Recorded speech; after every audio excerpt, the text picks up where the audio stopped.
The Dallas Mavericks will run it back again against the Los Angeles Clippers in the first round of the 2021 NBA playoffs. The LA Clippers end their season 47-25 with a 4th seed in the Western Conference, and the Dallas Mavericks end their season with a 42-30 record with a 5th seed in the Western Conference.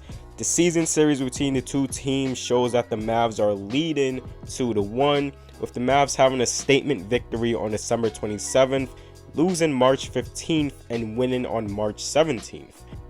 Per Clean the Glass stats, the Clippers offense shoots 65.8% at the rim, which ranks 11th in the league, 43.5% in the mid-range, which ranks 11th in the league, and they shoot 42.2% from 3, which ranks number 1 in the league.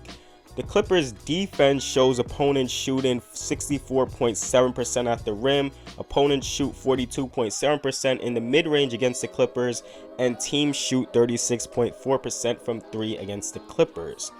The Dallas Mavericks offense shoots 68.8% at the rim, which ranks 1st in the league. The Mavs shoot 44.8% in the mid-range, which ranks 5th in the league, and the Mavs shoot 36.8% from 3, which ranks 17th in the league. The Dallas Mavericks defense, opponents shoot 64.8% against the Mavs at the rim, 41.5% in the mid-range, and 36.7% from 3 against the Mavs. Now, the Dallas Mavericks are a confusing team. They had stretches of injuries and outdo the protocols at the start of the season. They are healthier than they were at the start of the season now. They had stretches of games where they look like a legit contending team, and then they lose to a bottom-feeding team in a way that just doesn't make sense at all. It's really been a roller coaster for this team as a whole, and I can't really put my finger on how I would rate this team.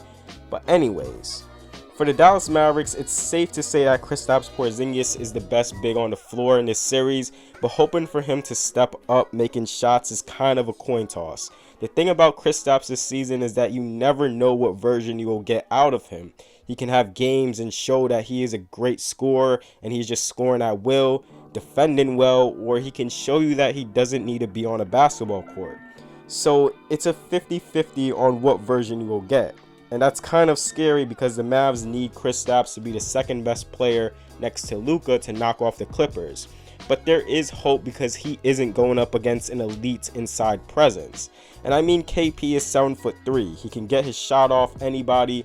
And I do question his shot creation skills and ability to drive the basketball inside. But the Mavericks do run him off screens, space the floor along the 3. He can get the ball near the elbow and or in the post and just work getting his shot off. It's just a matter of will his shot fall.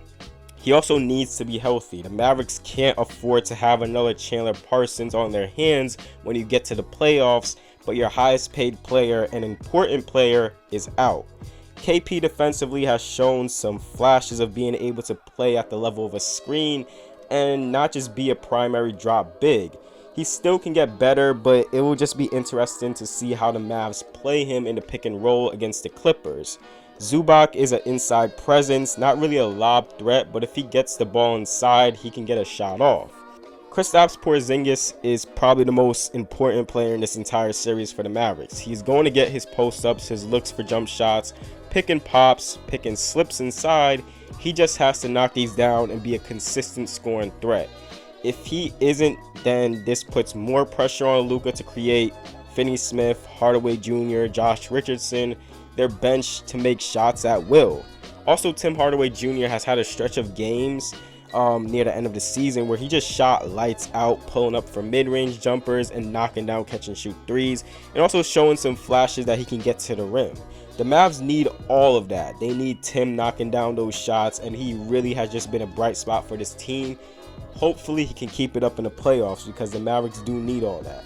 I do expect the Clippers to throw some soft hedges on Luka, and Luka being able to get in the lane and draw help defenders, so Tim and their three-point shooters have to make the Clippers pay. The Mavericks shoot a lot of threes, and they make a good amount of them, so that's another thing to keep in mind. The offense primarily runs through Luka. Carlisle does have some sets getting Luka coming off an Iverson cut or Luka working in double drag ball screens, which can open up a three or shot inside. They get their shooters coming off a pin down and some stagger screens to spot up for a shot. Also, matchups. If Kleba is out for the Mavs, that does hurt them in terms of a shooter and another defensive body. They may have to give Willie Cauley-Stein or Dwight Powell a chance at the center spot, but you really don't need to. Having KP at the 5 instead of the 4 may be the best in this situation. It's best to stick him near the paint on defense and be a rim protector instead of having him stretch out and guard a guy like Marcus Morris. They can go completely small with Luka, Tim, Josh Richardson, Finney Smith, and KP at the 5. Richardson can guard Paul George, and you have Dorian Finney-Smith guarding Kawhi Leonard. Richardson has been up and down offensively and defensively for the Mavs, so I don't know how much the Mavs want to lean on him. And with Richardson's three-point shooting and offensive game, the Clippers can just not worry about him as much.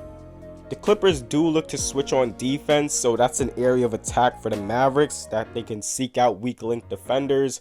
It will be interesting to see if they do trap Luka on screen and rolls and just force the ball out of his hands, because once Luka is able to get in the lane, he now has that mid-range shot and he can score at the rim efficiently. And if you do trap Luka, he's a master at making the right reads, so it's a tough task on how you play him. Another area of the Mavs is the bench. Last playoffs, the bench spark came from Trey Burke. Really kept the Mavericks in games. They need someone off the bench to do that, whether that is Trey again or it's Jalen Brunson. They brought in JJ Redick to basically be the new Seth Curry, but he is out and it's unknown when he will be back. Looking at the Los Angeles Clippers, they are the best three-point shooting team in the league. So right off the bat, this puts pressure on the Mavericks to stay home on the Clippers shooters. I don't think the Mavericks will double Kawhi or PG a lot. The playoff P and Clippers choking last season against the Nuggets are something that is going to be hung over this team's heads until they get it done and hoist the championship up. But they have improved offensively from last season. I like the bench that the Clippers have with Rondo, Terrence Mann, Nicholas Batum, DeMarcus Cousins even lurking. I am worried if the Clippers just live with Luka being Luka. It'll be interesting to see what their defensive scheme is. They have thrown some soft hedges at Luka during the regular season after ball screens, and they don't really look to just switch easily off of Luka, having George or Morris as the primary defender. But Luka can still get past these guys, get some screen and rolls going, get in the lane, and make the right play. The acquisition of playoff Rondo, I'm a huge believer in playoff Rondo, was big for the Clippers, and having any high IQ guard improves your roster. Also, the play of Kawhi Leonard. If he's doing what he did last playoffs, when he just isolated, got in the post, got around the mid-range, and just made some tough shots over some pretty good defense by Kleba, I don't know if the Mavericks can even has an answer for that. Is Dorian Finney-Smith going to be an answer to guard Kawhi if Kleber's not playing? I do expect the Mavericks to throw double teams at Kawhi when he gets in the lane, or if he is in the post and he starts backing down his defender. The offense primarily runs through Kawhi Leonard and PG. They are tasked with creating shots for themselves as well as playmaking for others. As the game does start to boil down, you just hope that the Clippers don't get relaxed and start going into ISOs, with Paul George and Kawhi Leonard pulling up for shots. Like, these guys are at their best when they are constantly attacking, getting in the lane, and creating shots for the team. They draw help defense at will, and you're kind of bailing the defense out when you just go for these poor pull-up shots. And really just keep up the three-point shooting. Like Reggie Jackson, Marcus Morris, Nicholas Batum, Luke Kennard, Beverly. These guys get open looks, so just keep up the shooting.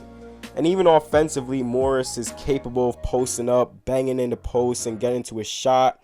Rondo is a high IQ point guard, can get in the lane, open up shots for his teammates, direct the play so George and Leonard can get some pressure taken off from them. Like, just having a guy like Rondo who can make the right pass and also be a guard defender helps out. Then they have Ibaka, Cousins. We'll be interested to see how much run does Cousins get. Ibaka is going to be a guy to come in and help the team near the rim. I'm also interested to see how the Clippers' help defense will be like. We already know that Luka is a tough guard and he's going to get in the lane. So how much help defense are you going to throw at him? Are you going to be able to defend the rim well is also another question for the Clippers. I do think that the Mavericks have a good chance at beating the Clippers at the rim, getting shots at the rim. If KP can get in the low post and just score down there, and Luka can get inside, and even if Tim Hardaway Jr. and guys like Jalen Brunson can get inside, I really believe that the Mavericks have a good shot at beating the Clippers at the rim. I do expect this series to go 5 to 6 games, but who do you guys have, the LA Clippers or the Dallas Mavericks? Make sure to comment your prediction in the comment section below.